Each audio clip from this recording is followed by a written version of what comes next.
Hi friends, welcome to Kiran Kumar blog channel.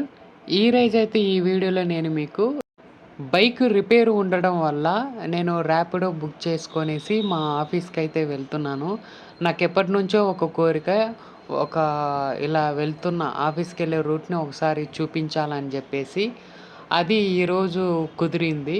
ఇదిగోండి, నేను Yousufguda metro station నుంచి ఇటు గచ్చిబౌలి కిమ్స్ హాస్పిటల్కి వెళ్ళేటప్పుడు ఆ రూట్ మీకు చూపిస్తున్నాను. ఇప్పుడు మీరు చూస్తున్నది doctor BR Ambedkar open university. ఇది ఓపెన్ యూనివర్సిటీ అండి. ఇది మన రాయదుర్గం కేబుల్ బ్రిడ్జ్ వచ్చే ముందర మనకు కనిపిస్తుంది. ఇది రాయదుర్గం కేబుల్ బ్రిడ్జి అండి. చూసారా ఎంత ట్రాఫిక్ ఉందో, చాలా స్లోగా వెళ్ళిపోతున్నాము అందరం కూడా ఫ్లైఓవర్ పైన.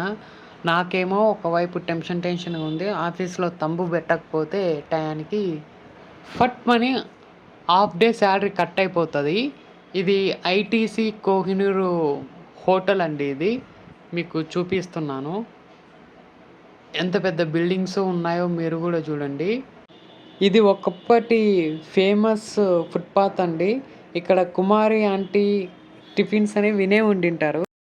మార్నింగ్ కాబట్టి మీకేం కనిపించలేదు. ఇది సత్వ బిల్డింగ్స్ అండి ఇవన్నీ కూడా. దీని పక్కన వెళ్తే సత్వ నాలెడ్జ్ సెంటర్. ఇవి మనం ఎప్పుడు కూడా చూసి ఉంటాము. ఈ ఏరియాకి వస్తే మనము న్యూయార్క్లో ఉన్నామా, న్యూ జెర్సీలో ఉన్నామా, ఫారెన్లో ఉన్నామేమో అనంత ఫీలింగ్ మనకు కనిపిస్తూ ఉంటుంది. అలా ఉంటాయి బిల్డింగ్స్ కూడా. ఆకాశం అంత ఎత్తు చూడాలి. ఇది సత్వ నాలెడ్జ్ సెంటర్ అంటే వంపుగా రోడ్డు ఉంటుందిలేండి. ఆ వైపు నుంచి చూస్తే ఇది మనకు కనిపిస్తూ ఉంటుంది. ఇంకొక 5 మినిట్స్లో మనమైతే ఆఫీస్కి వెళ్ళిపోవచ్చు. సేఫ్గా టయానికి ఆఫీస్ దగ్గరికి అయితే తీసుకొచ్చేసాడు.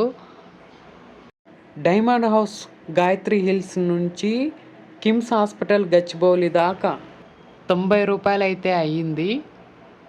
మీరు కూడా ఎప్పుడన్నా సడన్గా బైక్ రిపేర్ వచ్చినప్పుడు ఏ విధంగా మీ ఆఫీస్కి అయితే వెళ్ళిపోయారో కింద కామెంట్ సెక్షన్లో చెప్పండి. ఇది ఈవీ బైక్ అండి. యాక్చువల్లీ నేను కూడా నడపవచ్చా అని అడిగితే ఇవ్వలేదు. సరే, మొత్తానికైతే సేఫ్గా మనల్ని అయితే ఆఫీస్కి తీసుకొచ్చేసాడు. ఓకే ఫ్రెండ్స్, మరొక ఇంట్రెస్టింగ్ వీడియోతో మళ్ళీ కలుద్దాం. బాయ్.